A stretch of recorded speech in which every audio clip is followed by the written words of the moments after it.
to another video. Today I'm going to be talking about jig fishing. And jig fishing, one of my favorite types of fishing.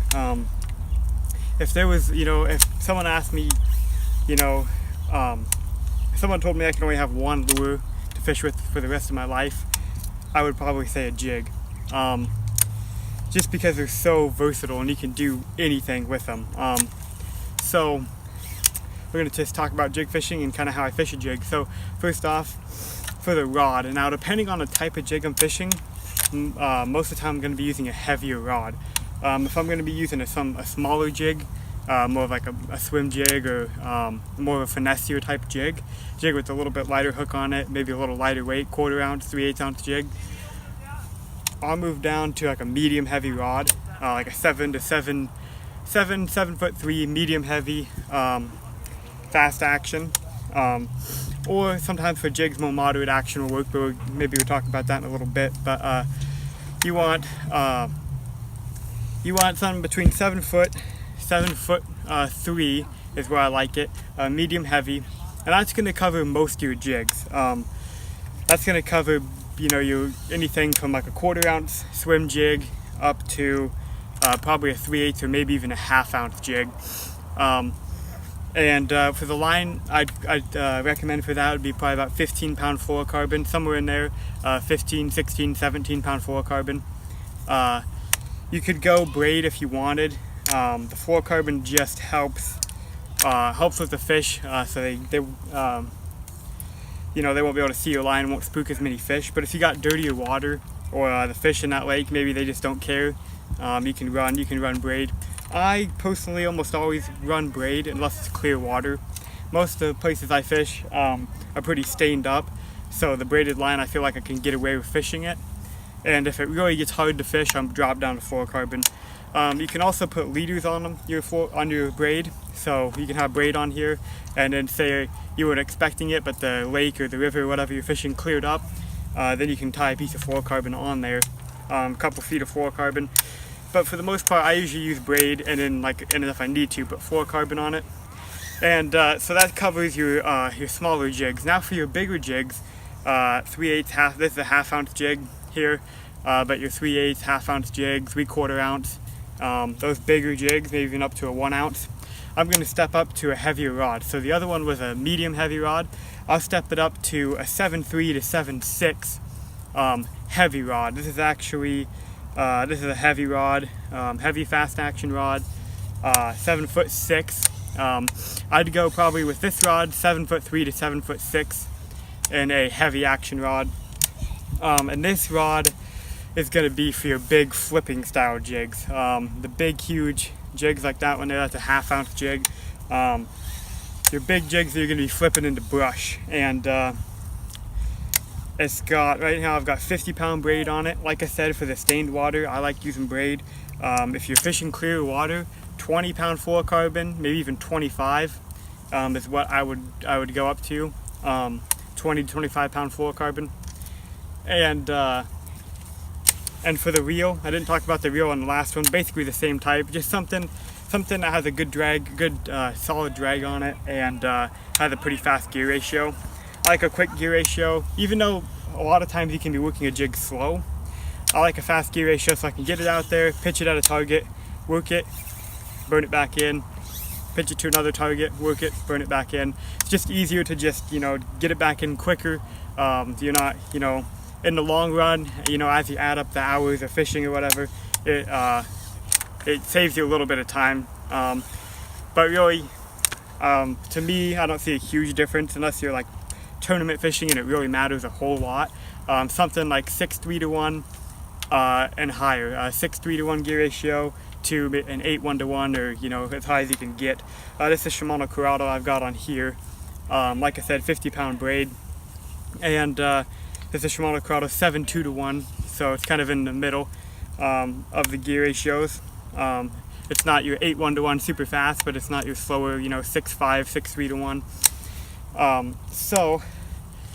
That's kind of how I set it up. So now I'm going to talk about a few different ways to fish a jig.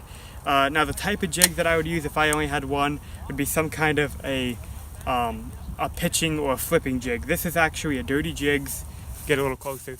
That's a Dirty Jig's no jack flip jig. And if you look at the head, it actually has a very pointed head on there. And that makes it great for not only flipping, but also coming through a lot of different covers. So this will come through grass, it'll come through brush, you know, you name it. This jig will do it all.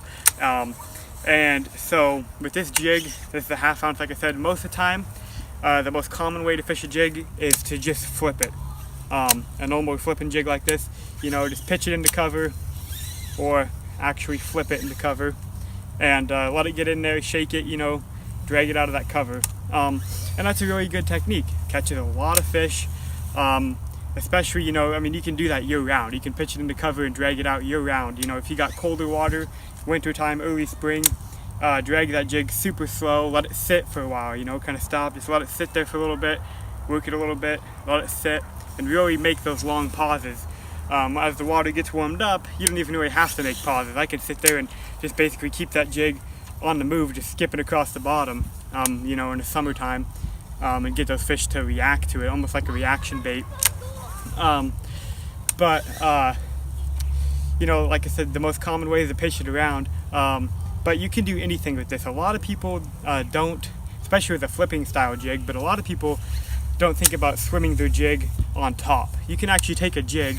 I usually like to use a lighter jig for it, but this 1/2 ounce jig will work. I was just doing it earlier.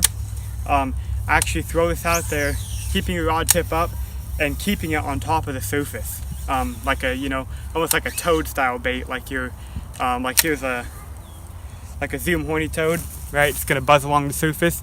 Basically, that's what I'm doing with the jig, kind of buzzing it on top of the surface, and that's a really good summertime technique. Late spring, summertime, fall.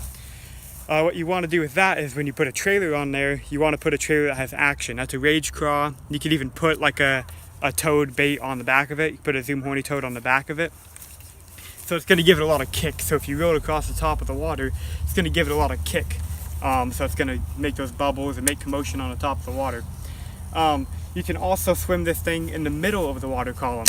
I can throw this out there and just start swimming it, and you know, in the middle of the water column, you know, maybe you're fishing 6 feet of water, I can let it sink down 3-4 feet and swim it in. And those fish that are suspended in there, will hit this jig as well as you bring it over the top, almost like a spinner bait or a chatter bait.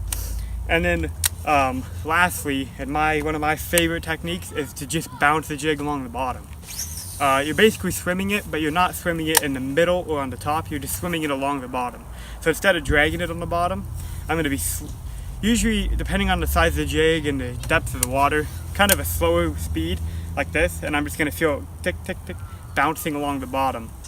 You can feel it, this works really effective in places where you have rock. Now rock, especially like big chunk rock, can be hard to drag stuff. If you have a jig like this and you try to drag it in the rock, a lot of times that head will get hung up in the rocks and you're going to lose a lot of jigs. It can be effective to do that, but you're going to lose a lot of jigs. So I like to, when the fish are more active, just do a slow reel and just have that thing creep along and bounce around on the rocks. And a lot of times you will chip up the paint. This one's a newer jig, but you will chip up the paint banging it on the rocks down there. But I mean, it's what happens. I'd rather do that than lose it, than get hung up in the rocks and lose it. But that's a great way to do it. So that's kind of, you know, that's kind of all this video is. I just wanted to show you a few ways I like to fish a jig.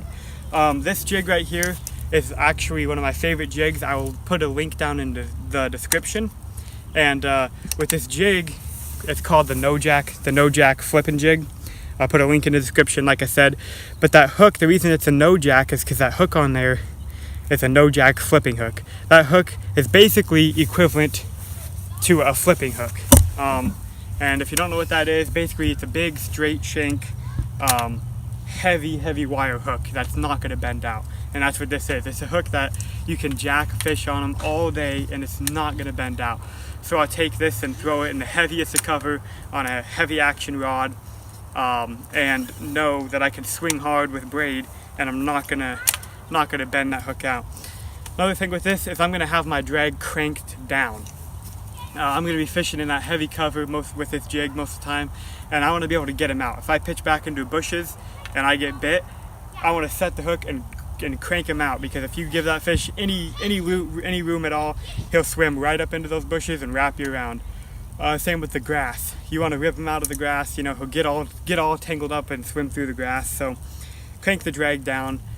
You know, this isn't a technique where you're gonna, you know, play the fish like you would maybe on a crankbait or a drop shot, something like that. You're gonna actually set the hook hard and grind the fish out of cover. So anyway, guys, thanks for watching. If you want me to do maybe an on the water, this is supposed to be on the water, but there's some guys over here. So if you want me to do like on the water and show you what cover to fish to, go ahead and comment down below, leave a like on this video, and I would do that. So thanks for watching, guys.